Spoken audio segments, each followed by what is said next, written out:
Hello student. कैसे हैं आप सब? आशा करता हूं आप सब अच्छे हैं और स्वस्थ हैं।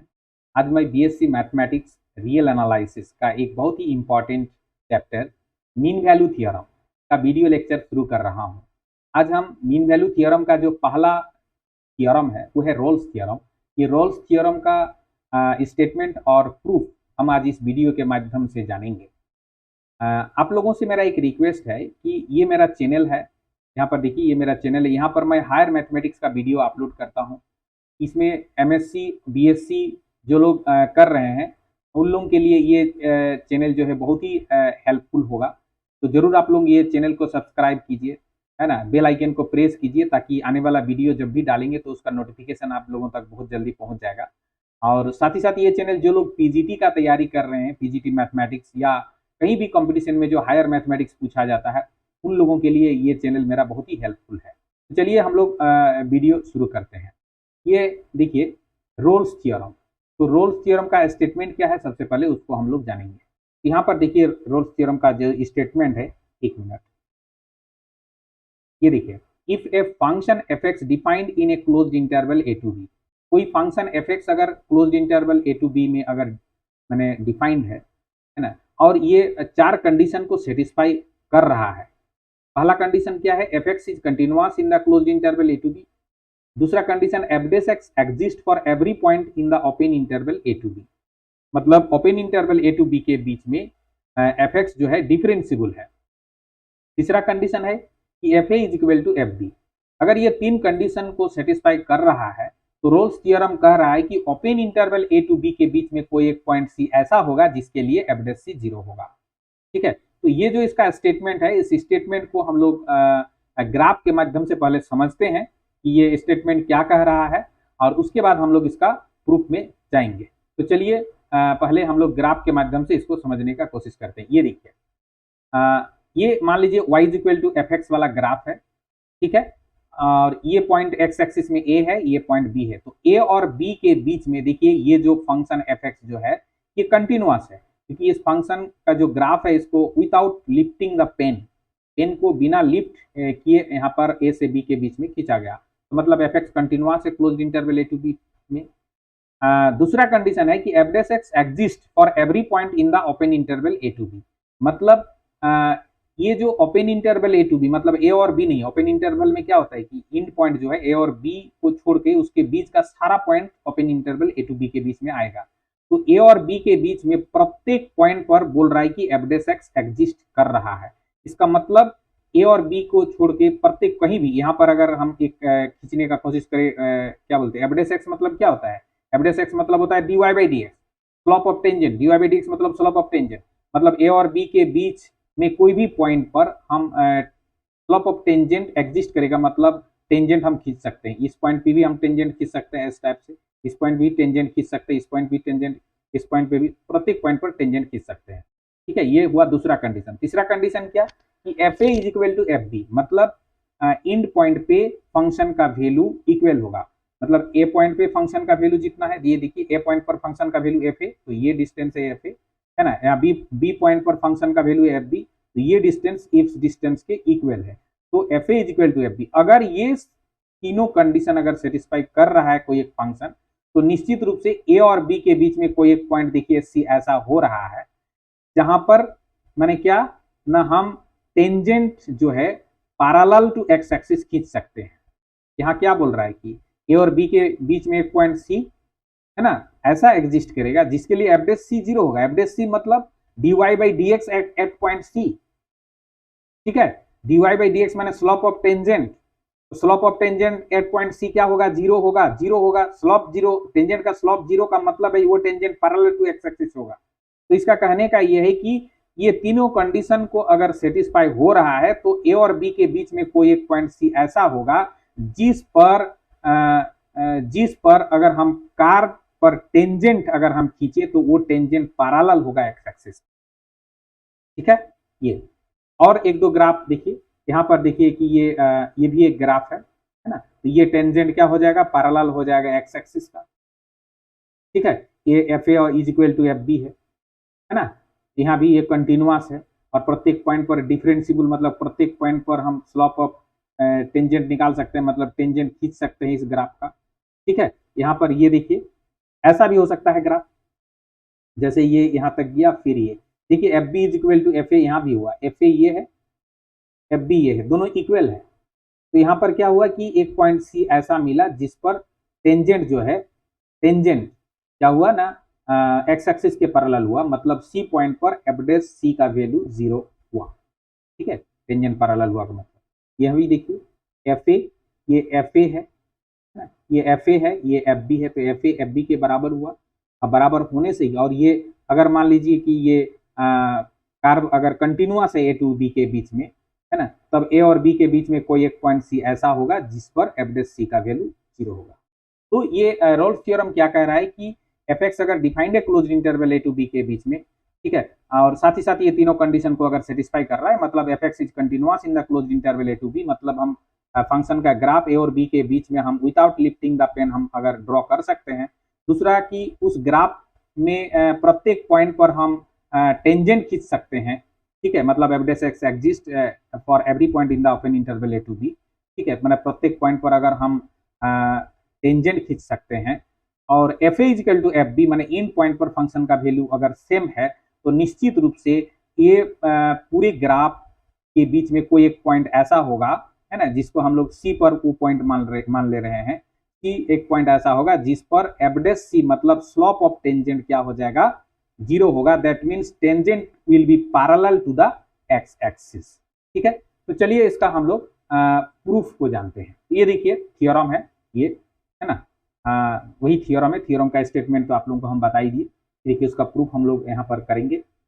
देखिए एफ एक्स क्या है, continuous in the closed interval A to b. तो हम लोग एक थ्योरम इससे पहले कर चुके हैं कि कोई फंक्शन एफ एक्स अगर कंटिन्यूअस होगा closed interval A to b में, तो फंक्शन बाउंडेड होगा and attains its bound at least once in closed interval A to b. F x continuous होगा, पहली बात, सॉरी, अगर एफ एक्स कंटिन्यूअस है in closed interval A to b, ठीक है, तो एक थ्योरम कह रहा है, एक थ्योरम इससे पहले कंटिन्यूटी डिफरेंशिएबिलिटी में हम लोग किए हैं कि एफ एक्स अगर कंटिन्यूअस होगा closed interval A to b में, तो एफ एक्स बाउंडेड होगा उस क्लोज्ड इंटरवल में। और क्या होगा, अटेन्स इट्स बाउंड्स, मतलब उसका जो बाउंड्स होगा, माने लीस्ट अपर बाउंड और ग्रेटेस्ट लोअर बाउंड, माने इसी इंटरवल में अटेंड करेगा, कम से कम एक तो करेगा ही, एटलीस्ट वंस इन दिस। ठीक है, अच्छा, तो इसका लीस्ट अपर बाउंड और ग्रेटेस्ट लोअर बाउंड हम लोग मान ले रहे हैं। Let its least upper bound and greatest lower bound be capital M and small m respectively. तो हम लोग क्या किए ना, इसका लीस्ट अपर बाउंड और ग्रेटेस्ट लोअर बाउंड को मान लिए कैपिटल एम और स्मॉल एम, यानी capital M greatest lower bound, sorry least upper bound और small M greatest lower bound. ठीक है, हम लोग जानते हैं कि लीस्ट अपर बाउंड और ग्रेटेस्ट लोअर बाउंड के बीच में ही फंक्शन का सारा वैल्यू रहता है। मतलब ये इस इंटरवल में अगर मान लीजिए capital M greatest least upper bound है और स्मॉल एम अगर ग्रेटेस्ट लोअर बाउंड है, तो इस इंटरवल के बीच में एक्स का कुछ भी वैल्यू ले लो, एफ एक्स का सारे वैल्यू, इस इंटरवल के बीच में एक्स के सारे वैल्यू के लिए एफ एक्स का जितने भी वैल्यू मिलेंगे, सारे एफ एक्स क्या होगा, स्मॉल एम और कैपिटल एम के बीच में ही रहेगा for all x belongs to close interval A to b. ठीक है, तो यहाँ पर दो पॉसिबिलिटी हो सकता है, क्या ना, अगर दो पॉसिबिलिटी क्या क्या हो सकता है कि ये जो ग्रेटेस्ट लोअर बाउंड है और लीस्ट अपर बाउंड, ये दोनों इक्वल भी हो सकता है। ठीक है, क्योंकि इक्वल भी साइन है, देखिए, ठीक है, इक्वल भी हो सकता है, या फिर दोनों इक्वल नहीं भी हो सकता है, मतलब नॉट इक्वल भी हो सकता है। ये दो पॉसिबिलिटी। तो हम लोग केस 1 ले रहे हैं, capital M is equal to small M, मतलब least upper bound is equal to greatest lower bound. तो लीस्ट अपर बाउंड अगर ग्रेटेस्ट लोअर बाउंड के इक्वल होगा, इसका मतलब क्या है, यहाँ पर देखिए ना, सारे एफ एक्स का वैल्यू तो एम, स्मॉल एम और कैपिटल एम के बीच में ही होगा, और यहाँ पर अगर कैपिटल एम और स्मॉल एम इक्वल हो जाएगा, तो सारे एफ एक्स भी कैपिटल एम और स्मॉल एम जो इक्वल है उसी के इक्वल हो जाएगा for all x belongs to close interval A to b. इसका मतलब क्या है, इसका मतलब है कि एफ एक्स जो होगा ना, वो कांस्टेंट होगा, एफ एक्स कांस्टेंट होगा इस इंटरवल में। This means that f x is constant in closed interval A to b. और अगर कोई फंक्शन किसी इंटरवल में कांस्टेंट होता है, तो कांस्टेंट फंक्शन का डिफरेंशिएशन तो आप लोग जानते ही हैं, वो 0 होता है। इसीलिए ए टू बी के बीच में सी कोई भी point, any point C belongs to open interval A to B, हमको क्या मिलेगा ना, एफ डैश सी का वैल्यू 0 होगा, क्योंकि उसका डिफरेंशिएट 0 ही होता है। अब आ जाइए केस 2। केस 2 में if capital M is not equal to small M, मतलब least upper bound is not equal to greatest lower bound, अगर ऐसा है तो both of these can not be equal to the same quantity F ए, तो निश्चित रूप से ये दोनों तो एफ ए के इक्वल नहीं होगा, है ना। अगर दोनों एफ ए के इक्वल हो गया तो एफ ए तो एफ बी के इक्वल है, तो मतलब f a equal to f b और लीस्ट अपर बाउंड और ग्रेटेस्ट लोअर बाउंड सभी अगर इक्वल हो जाएगा ना, तो वो तो फिर कांस्टेंट फंक्शन हो जाएगा, ठीक है। तो इसीलिए यहाँ पर एम कैपिटल एम अगर स्मॉल एम के इक्वल नहीं है तो निश्चित रूप से मतलब दोनों ही एफ ए के इक्वल होगा, ऐसा नहीं होगा। दस इसका मतलब कम से कम in this case at least one of the bounds, मतलब दोनों में से कम एक क्या होगा ना, एफ ए के डिफरेंट होगा। F a equal to f b है थर्ड कंडीशन, तो f a equal to f b बोल रहा है ना, एफ ए से डिफरेंट होगा मतलब f a equal to f b से डिफरेंट होगा, कम से कम एक बाउंड, ठीक है। And is attained at a point c other than the end point x equal to a and x equal to b. और क्या होगा ना, वो जो कम से कम एक बाउंड, या तो लिस्ट अपर बाउंड, ये ग्रेटेस्ट लोअर बाउंड, दोनों में से कम एक तो इससे अलग होगा, ठीक है। और वो अटेंड करेगा, मान लेते हैं एक पॉइंट सी पे, जो सी ए भी नहीं होगा और बी भी नहीं होगा, ए और बी छोड़ करके कोई एक पॉइंट सी ए और बी के बीच में ऐसा होगा जिस पर मतलब कम से कम एक बाउंड अटेंड करेगा। अगर ऐसा नहीं होता है, ठीक है, तो इसका मतलब क्या हो जाएगा ना, इसका मतलब अगर दोनों ही मान लीजिए कि एफ ए और एफ बी के इक्वल हो जाएगा तो कांस्टेंट हो जाएगा। इसीलिए यहाँ पर बोला गया कि otherwise f x will be constant as in case 1, ठीक है। समझ में आया? अगर यहाँ पर समझने में कोई दिक्कत है तो जरूर आप लोग कमेंट सेक्शन में कमेंट करके बताइएगा, हम उस पर भी वीडियो बनाने का कोशिश करेंगे, ठीक है। तो यहाँ पर हम लोग को क्या मिला ना, सी जो पॉइंट है, कोई एक पॉइंट सी जिस पर मैंने लिस्ट अपर बाउंड या ग्रेटेस्ट लोअर बाउंड हमको मिल रहा है, वो ए भी नहीं है बी भी नहीं है, तो ए और बी के बीच में है, का मतलब सो ए और बी के बीच में सी होगा। एंड वी टेक, हम लोग मान लेते हैं ये जो सी पॉइंट पर क्या, या तो लिस्ट अपर बाउंड या ग्रेटेस्ट लोअर बाउंड बोल रहे थे ना, तो यहाँ पर मान लेते हैं कि सी पर है हमको क्या मिल रहा है, लिस्ट अपर बाउंड मिल रहा है, ठीक है। ए और बी को छोड़ करके कोई एक पॉइंट सी पर कम से कम एक या तो लिस्ट अपर बाउंड या ग्रेटेस्ट लोअर बाउंड मिल रहा है, तो हम लोग मान लिए सी पर लिस्ट अपर बाउंड मिल रहा है, ठीक है। तो सी पर लिस्ट अपर बाउंड मिल रहा है, अच्छा, एज सी जो है ए और बी के बीच में है, देयरफॉर तब there exist a real number, A और बी के बीच में अगर सी होगा, मतलब सी ए के भी इक्वल नहीं है और बी का भी इक्वल नहीं है, तब निश्चित रूप से कोई एक रियल नंबर एच जितना भी छोटा हो एग्जिस्ट करेगा, जिसके लिए क्या होगा ना, सी माइनस एच और सी प्लस एच के बीच में ही तो सी होगा, और ये जो है ए और बी के बीच में होगा। इसका मतलब एक मिनट, हम लोग यहाँ पर देख सकते हैं कि ये मान लीजिए कि ए है, ये ए है और ये बी है, ए और बी के बीच में ही सी कोई पॉइंट है, तो सी जितना भी इसके करीब हो, लेकिन ए से तो बड़ा है, तो ए से बड़ा है सी, माने ए और सी इक्वल नहीं है, तो सी और ए के बीच में बहुत सारे रियल नंबर हो सकते हैं, उसी प्रकार से सी और बी के बीच भी बहुत सारे रियल नंबर हो सकते हैं।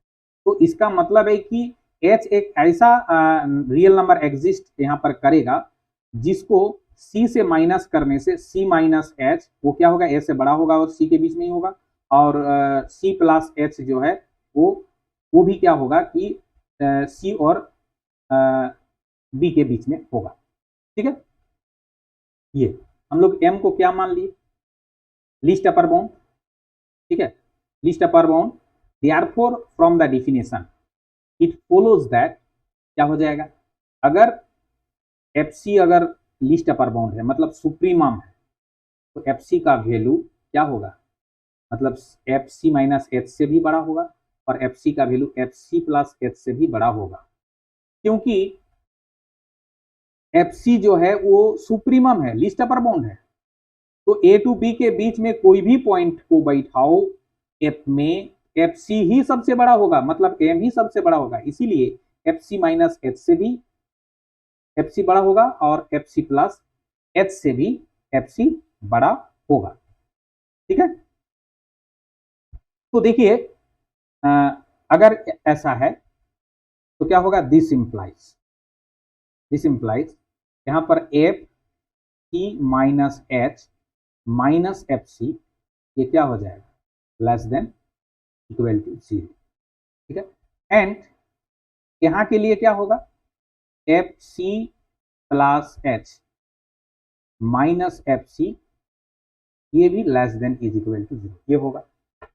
ठीक है, ये क्यों लिख पाए, क्योंकि एफ दोनों तरफ हम इसमें क्या किए कि एफ सी को माइनस कर दिए, तो f c minus h minus f c, इधर भी f c minus f c मतलब वो 0 हो गया।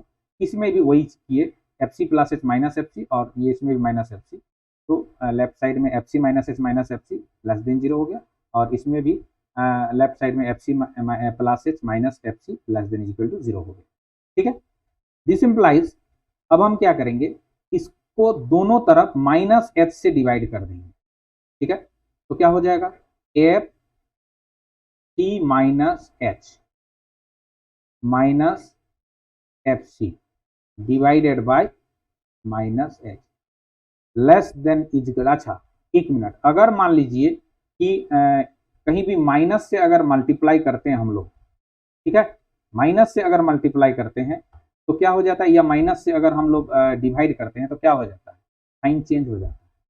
ठीक है, तो माइनस एच से अगर इसके दोनों तरफ डिवाइड कर देंगे ना, ये less than is equal to तो greater than is equal to हो जाएगा। एंड यहां पर दोनों तरफ एच से डिवाइड कर देते हैं, f c plus h minus f c upon h, तो प्लस एच से अगर डिवाइड करें तो इस साइन में कोई असर नहीं पड़ेगा, इसलिए less than is equal to तो less than is equal to ही रहेगा। ठीक है, अब हम दोनों तरफ क्या करें, दोनों तरफ हम लिमिट एच टेंड्स टू 0 ले लेंगे, limit h tends to 0 f c minus f c upon minus h greater than is equal to 0 हो गया। एंड ये f c plus h minus f c divided by h divided by h जो है, इसमें भी हम लोग limit h tends to 0 ले लेंगे, ये भी less than is equal to 0 हो जाएगा। ठीक है, तो इसका मतलब क्या होगा, इसमें भी अगर लिमिट एच टेंड्स टू 0 ले लिए, इसमें भी लिमिट एच टेंड्स टू 0 ले लिए, तो ये क्या बन गया, ये इसमें लिमिट एच टेंड्स टू 0 लेने से ये क्या बन गया, ये बन गया लेफ्ट हैंड डेरिवेटिव। इसमें लिमिट एच टेंड्स टू 0 ले लिए तो इसमें क्या, ये क्या बन गया, ये राइट हैंड डेरिवेटिव। तो left hand derivative greater than is equal to 0 और right hand derivative less than is equal to 0 होगा। ठीक है, तो ये greater than is equal to 0 हो गया, एंड ये right hand derivative of F at point C ये less than is equal to 0 हो गया। थ्योरम का सेकेंड कंडीशन क्या बोल रहा है, थ्योरम का सेकेंड कंडीशन बोल रहा है कि f dash x exist for every point in open interval A to b. तो यहाँ पर सी जो है, सी तो क्योंकि ए और बी के बीच में ही है, इसीलिए क्या होगा, फ्रॉम गिवन कंडीशन क्या ना, f dash c exist for any point C belongs to open interval A to b. ठीक है, ये सेकंड कंडीशन, रॉल्स थ्योरम का जो सेकंड कंडीशन बोल रहा है कि एफ डेस सी एग्जिस्ट करेगा for any point C belongs to open interval A to b. अगर ये एग्जिस्ट करेगा तो इसका लेफ्ट सी पर लेफ्ट हैंड डेरिवेटिव, ठीक है, लेफ्ट हैंड डेरिवेटिव मतलब L F dash C is equal to हो जाएगा राइट एफ डेस सी, मतलब left hand derivative right hand derivative के इक्वल होगा। तो यहाँ पर देखिए इसका नाम दे दीजिए इक्वेशन नंबर कुछ, मान लीजिए कि इसको इक्वेशन नंबर 1 नाम दे दीजिए, इसको इक्वेशन नंबर 2 दे दीजिए। इक्वेशन 1 और 2 में देखिए, इक्वेशन 1 में क्या कह रहा है कि left hand derivative greater than is equal to 0 और right hand derivative less than is equal to 0। Equation 2 कह रहा है कि left hand derivative is equal to है राइट हैंड डेरिवेटिव। तो दोनों इक्वेशन से हम लोग जो कंबाइन करेंगे तो क्या मिलेगा, हम कंबाइनिंग है ना, 1 एंड 2 वी गेट, दोनों को अगर कंबाइन कर दें, ये less than is equal to 0, ये greater than is equal to 0, ये less than is equal to 0। अगर हम इक्वल तो छोड़ दें दोनों में, ये ग्रेटर देन 0, ये लेस देन 0, तब तो ये दोनों इक्वल होना पॉसिबल नहीं। इसका मतलब ये ग्रेटर देन 0 भी नहीं है, ये लेस देन 0 भी नहीं है, ये भी इक्वल टू 0 है, ये भी इक्वल टू 0, इस तभी ये इक्वल होगा। इसका मतलब 1 और 2 से हम यही निष्कर्ष पे पहुंच रहे हैं कि क्या ना left hand derivative at point C is equal to 0, और वही है right hand derivative at point C. तो लेफ्ट हैंड डेरिवेटिव और राइट हैंड डेरिवेटिव दोनों मतलब एफ डैश सी का वैल्यू क्या हो जाएगा, 0 हो जाएगा, क्योंकि लेफ्ट हैंड डेरिवेटिव का वैल्यू भी 0 और राइट हैंड डेरिवेटिव का वैल्यू 0 एट पॉइंट सी पर, इसलिए एफ डैश सी का वैल्यू 0। यही तो हमको दिखाना था कि कोई एक पॉइंट ए और बी के बीच में ऐसा होगा जिस पर एफ डैश सी का वैल्यू 0 होगा। तो ये हमारा थ्योरम प्रूव हो गया। Thank you.